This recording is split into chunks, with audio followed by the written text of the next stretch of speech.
Ladies and gentlemen, welcome into the National Scouting Combine. Media Director Eric Wilson here. And as always, after our annual event that happens every year, I always want to make sure that I find time to speak to those athletes who attended the annual event, get their thoughts, their feelings, but most importantly, catch up with them and see what's been going on with them. One gentleman in particular, I always say every year at the National Scouting Combine, it's about showing up and showing out.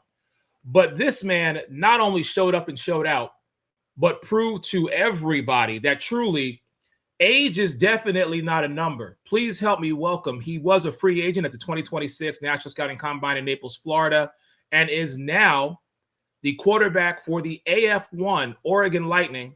Mr. Philip Cutler is in the building. Good afternoon, sir. What's going on? How are you? Eric, thanks for having me. I really appreciate it.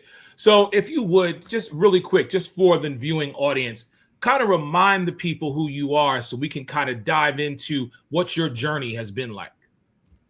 Awesome. Well, first of all, appreciate you taking the time to have me on here. I'm a quarterback, as you mentioned, but I'm from Montreal, Canada. So I'm actually Canadian, grew up playing football, 3-down football in Canada, and went to school at McGill University where I was actually a linebacker. So most of my football career, I was on the defensive side of the ball. And it's only really the last several years where I took up the quarterback position, mostly because of the flag football game. And the opportunities to continue to play football when you're out of college are pretty limited, or at least I thought they were pretty limited, and flag football was kind of the best alternative. Granted, it is a different game, and I think we're starting to realize that more and more. But I wanted to see, I was really enjoying it. I work with a quarterback coach, and, I really wanted to see, like, how far can I push myself as an athlete, as a quarterback, because it was something that was important to me on a personal level, but also from a, professional perspective. Like, what are the opportunities that football can continue to give me because it's already given me so much? So talk to me about how you came to know of the National Scouting Combine and your decision to be a part of the annual event that we've done over the last 15 years. I work with a quarterback coach named Ken Mistroli. He's a pretty well-known quarterback coach, works with a lot of NFL quarterbacks. He does a draft prep program for a lot of the college guys as they get prepared for their combine and for their pro days. And he's based in Fort Myers in Naples, Florida area. And that's an area where I spend a lot of time. I started working with him over a year ago. And, he was the one that was kind of pushing me to explore what are the opportunities that being a quarterback can present. And I actually would often train at the Paradise Sports Complex, which is where the National Scouting Combine was held this year. And I was on their website several months ago, saw it, and I asked my coach, I said, do you know anything about this? He said, I heard a lot of good stuff about it. I asked him straight up, is this something that you think I should explore? Do you think I'm at that level? And he said, you're definitely at the level. It's really up to you whether you want to put yourself out there and be in front of scouts. And, I did a little bit more research, a little bit more digging on the combine, and saw how serious and legitimate it was, and figured, if they're willing to accept me and have me there, I'm more than happy to come in and do my best and ball out and, see what happens. So, and again, thank you for that blessing. Really appreciate it. It means a lot. So, you come to the event, you see how things are done. Give me your impression of the National Scouting Combine just from the eyes of one Mr. Philip Cutler. I have the fortune of training with a lot of NFL and CFL players. So I know what the professional standard and the professional expectation is. I know a lot of these types of events don't necessarily reach that standard. This one surpassed it. And I went into the event, with my expectations relatively under control. I didn't think I was showing up to the NFL or CFL combine, but from day one, it really felt like it was a serious event. I mean, when you have somebody like Jeff Fisher or Shane Graham talking to you about their experience in the NFL, you start to realize how serious this thing is. And I couldn't speak more highly of the insight that was provided by the speakers at the event. The actual combine itself, the way it was organized, was so well done. It was well structured. It really was a professional event through and through. The game, all of the competitive drills, every single thing was thoughtful. It was designed to replicate what a real combine should feel like for athletes that are taking being an athlete seriously and being a professional. All right, so you come to the event, you get your testing, you have the ability to network and talk about not only who you are, but showcase your talent. So fast forward to where we are currently today. As I did mention in the beginning, you are now signed to the AF1 Oregon Lightning as their quarterback. What was that like after you leaving the combine and ultimately getting the call, email, text, whatever it was, saying that they wanted you to be a part of their league? You know, coming into the event, I hadn't given an enormous amount of thought to what I wanted the opportunities to be. I really left it pretty open-ended and said to myself, like, you don't know what's going to happen. Let the world happen. See what's going to take place. And all I could control was how well I'd played and how well I would test and, you know, what I would be able to show everybody. And, you know, what happens after that is outside of my control. And, you know, I've been playing the flag football world at the highest level, the most competitive level for several years. And the flag football field and the arena football field are the same size, same dimensions. So when we started doing the drills that were modeled to an arena sized field, the route concepts, every part of it was something I was not only comfortable with, but I've excelled at for years. And I think when the scouts and the coaches saw that, they recognized that there are some very transferable skills between the flag game and the arena game. And when you have somebody who knows that really well, understands the coverage concepts, the route concepts, the reads, it made it really compelling for them to have a conversation with me. And, you know, I didn't expect a whole lot of it, but Chuck Jones, who, you know, was the owner, general manager of the team, was present. Him and I spoke for a while, and he sort of leaned in and said, like, listen, if you're serious about this, you know, we'll take a shot on a guy like you who's clearly got an arm, who's clearly, you know, able to compete at a really high competitive level. And we continued the conversations following the combine. You know, he has a community first approach, which is something that's really important to me. It's not only about the product on the field, but it's the product on the field and how that translates into the community as well.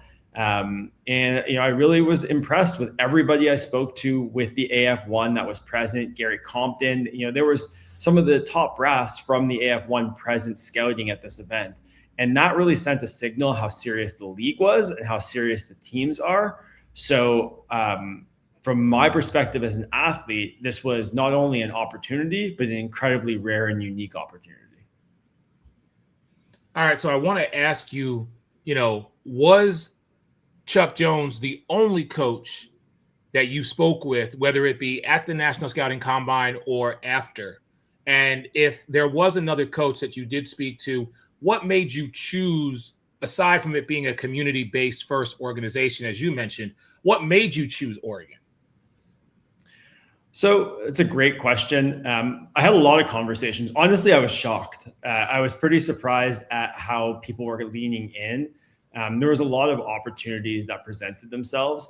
Part of the reason that Oregon was attractive to me was the fact that their other quarterback and their offense is designed for a lefty. So I am left-handed. I throw with my left arm. Lefty's in the building. Okay, my man. There we go. Let's do it. Lefty's in the building. We're a rare breed, especially amongst quarterbacks. But when I talked to him and Dalton, who's the other quarterback, it really became clear that like it made sense that the offense had, you know, left-handed quarterbacks, you know, the play design, everything. I like that. You know, I felt that the AF1 was heading in the right direction. You know, with somebody like Jeff Fisher at the helm as commissioner, that was something that mattered a lot to me, because it felt like this is a league that is going to be around for a long time and is incredibly serious. I didn't want to invest my time, money, energy, resources into something that, may not make it through the season, right? And for me, that was part of the diligence process, talking to Chuck, talking to folks in the AF1, just recognizing that this is not something that's just like hey, we want to put something together and see what happens. This is organized, it's structured, it's serious. You've got arguably one of the best run football programs in the Albany Firebirds that won the championship, went undefeated last year. They're setting the standard, I think, for what professional football outside of the NFL can look like. And when I saw all of this, I realized that's a league I feel aligned to. It's a league I feel like I can participate in. And I'd be willing to put my name on the line and my body on the line for the team. Awesome. So let's talk about one of those things that you brought up, because I want to talk about the energy, because it kind of shifts now. You go from someone who was considering playing at the next level. The opportunity presented itself with the National Scouting Combine and our partnership that we have with the AF1. You are then recruited to now become a part of this league. Now your energy shifts. So talk to me about just what your schedule is like as far as the training process, learning this new playbook, learning to be with, being a part of a new team and your teammates. How has all that kind of worked into now going into a season that you get to do what you love to do? Yeah, I mean, you nail it there. Playing football is truly a blessing. It's something that I feel has given me so many opportunities. It's taught me so much about myself, and just the opportunity to continue to do that at my age, it was not something that 4 or 5 years ago I had considered. I spent a decade, in the technology world building a company. It wasn't really the number one priority. A lot of stuff happened in my life over the last several years that made this a lot more interesting and compelling to me. I think there's a huge opportunity long-term within the sport that has me excited.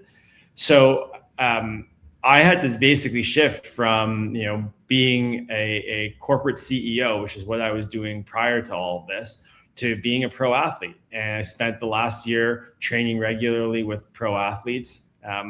After the National Scouting Combine and the conversations I had, I messaged my coach and I said, look, I think there's some real opportunities here. I'm going to have to work on different parts of my game now, taking snaps under center, RPOs, things that in flag were not necessarily as prioritized. Again, the reads, throwing the ball, that stuff, like that translates really, really well. But I wanted to work on, like, what are my drops going to be? Like, am I able to roll out, get the ball out the way that we want us to? Like, there are a lot of skills I wanted to work on. And when I got back to Montreal, I started working with First Team, which is, my opinion, probably the best speed program that we have around. Got guys training for the NFL and CFL combines there. Started working with them to work on my speed, my agility, overall strength, core strength, everything that I felt was going to be more important for me in the tackle game than in the flag game. Obviously, speed's important in both, but I wanted to up my level, and I wanted to treat this as it should be treated, like a professional, and be a professional. So getting into the playbook, I spent, when they sent over the playbook to me originally, I was like, okay, this is serious. This is real. I told my wife, the first thing I said to her is I said, you know what? Like, this is making me feel like I'm a professional. I mean, I am a professional. It's really making me feel like a professional. When you get a real playbook and you're talking about it with the coaches and we're going over the terminology we want to use, right? The common language that we want to all be adopting. That was really cool. And that was something that I do it in, my flag world, but with this, it was a whole other world. That's amazing. Philip, let me just say, thank you so much for taking time to be a part of this today. I really appreciate it. If you could, and I'm gonna step aside and give you the screen. If you could just share a message to future athletes, whether they be draft eligibles or whether they be free agents like yourself, why never stopping to turn your dream into a reality, why that is so important. And I think coming from you, it's going to speak volumes because, as you said, you from athlete, which you have always been, it's always been at your core, but you took that, turned it into being a corporate CEO, which has now opened doors for you to now be who you essentially want to become as an AF1 quarterback in a league. Even though, like you said, you played defense, you found your niche, you found your spot. Your message, I think, will inspire a lot of people. So like I said, I want to fall back, give you the floor, and let you just speak to everybody just about that. The best advice that I've ever received and that I could ever give is to bet on yourself. God has a plan for everybody. We don't know what that plan is, but the best thing that we can do is work hard and do the things that we love. And that's what I feel like I've had the opportunity to do. You've had to make sacrifices. My family's had to make sacrifices to do that. But things work out, and you never know what the plan is going to end up being. And the more you try to control it, the less control you're going to realize that you have. And so the things you can control them. Be a great teammate to your teammates. Be coachable. Be somebody that people want to be around. Show everybody what the standard that you believe exists should be. Hold yourself to that standard, and you'll see what happens. And I'm so proud, honestly, of the way that I've worked to get to this point, because it isn't easy. It's not easy for anybody. And I look at my teammates, I look at the guys around me. Everybody is putting in the work because they understand that this is an opportunity that's not granted to anybody and everybody. And we earn it by working hard, and you re-earn it every single day by showing up and putting in 110% effort in what you do. And that's the only way you're ever going to reach your goals, is by pushing yourself as far as you can possibly go, by being a professional and doing every single thing the right way. Amazing. Again, ladies and gentlemen, 2026 National Scouting Combine free agent athlete, Mr. Philip Cutler, came to our event in Naples and has now been signed with the AF1, the Oregon Lightning, under head coach, general manager Chuck Jones as their quarterback, a lefty quarterback who I'm always rooting for, by the way, just letting you know. So best of luck in everything that you do. I look forward to following the Oregon Lightning's journey this year, as well as the rest of the teams in the AF1. My personal heart, I'm going to be honest with you, I side with the Nashville Cats because of Tyler, but now I got another quarterback in you, and I'm like, oh man, like when that matchup happens, I'm just gonna be unbiased. I'm gonna stand back and let everything just play out as it needs to play out. Hey, but, Tyler can ball, man. He Colcomania, they call it. It's something else. So look, the season's going to be great. AF1 is doing an amazing thing right now, and I'm just proud and honored to be part of it. And I'm really grateful to the National Scouting Combine for what they do, putting everything on for us athletes, because these opportunities, they require a lot of people to be pushing in the same direction to really come to something like this. I appreciate you. Well, like I said, best of luck. I look forward to your journey. We look forward to seeing you at future combines, coming back, letting us know how things are going. And anytime, man, the door is always open. You just let us know. Appreciate you. Thank you. All right, ladies and gentlemen, that's going to do it for your man, Eric Wilson here, National Scouting Combine Media Director. Everybody stay tuned and stay blessed. I will talk to you soon. Peace.